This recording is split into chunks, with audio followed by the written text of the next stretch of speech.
Tension soaring again today between demonstrators and federal agents in Minneapolis. Protesters gathering outside the federal building there, which has been a flashpoint during the unrest. And it comes as President Trump says there is no reason, quote, right now to invoke the Insurrection Act, despite his recent threats. ABC News' Matt Rivers has more from outside that federal building in Minneapolis.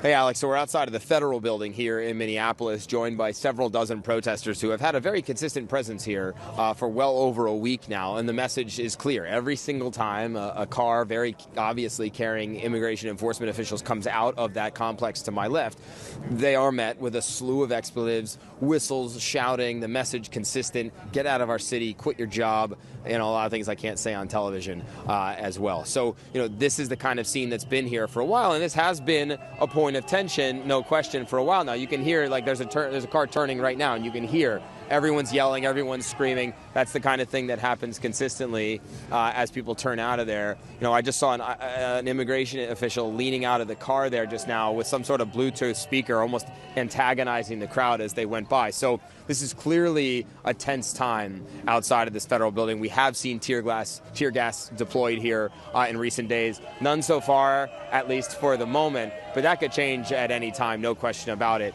if immigration officials decide they want that to happen. One thing that we need to keep in mind as we move into the weekend, as these protests are expected to continue, the weather. Obviously, it's snowing right now, but at least by Minnesota standards, it's not actually that cold out here. But as you get into the next couple of days, we're talking about temperatures well down into the single digits, if not in negative territory. And does that have a damper effect on these protests or not? We'll have to wait and see. Alex? Yeah, Matt Rivers for us. Thank you. And for more, I want to bring in Minnesota Democrat State Representative Aisha Gomez of District 62A, which includes Minneapolis. Representative Gomez, thank you so much for your time today.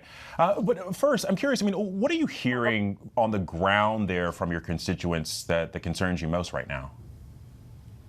Yeah, thank you so much for having me. So, in the week plus since my constituent, Renee Good, was murdered in the street by masked, unidentified, violent, heavily armed federal agents.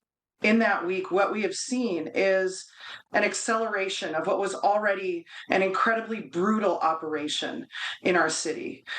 We have seen so many instances of the civil rights of observers violated.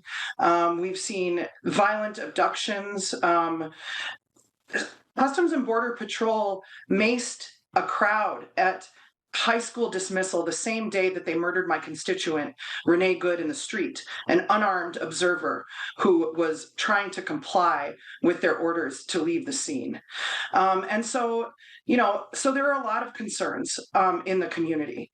The concerns are about the brutal tactics of Trump's secret police who are terrorizing our city.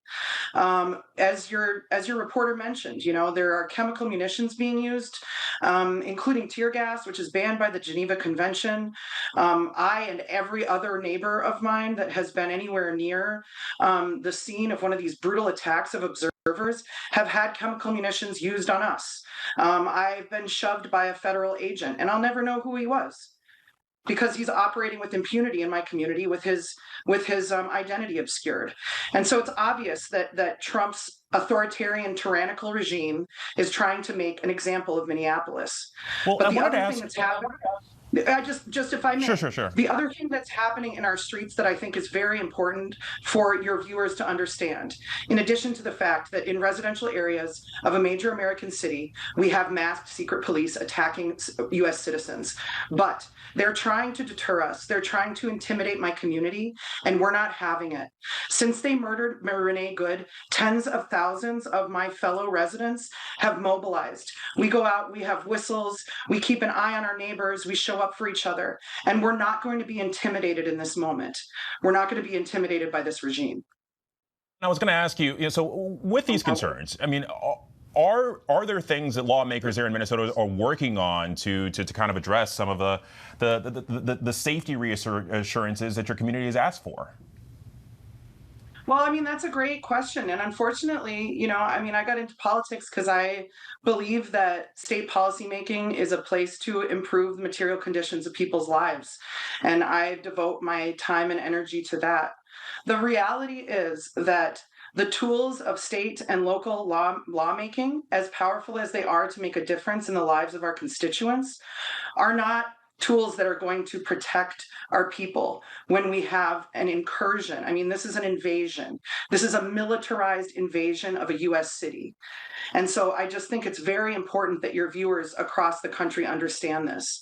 If you're like a parent dropping your kid off at school, or if you're just somebody like driving around your neighborhood, trying to go to work, just trying to like do your life, you come upon scenes of brutality and violence.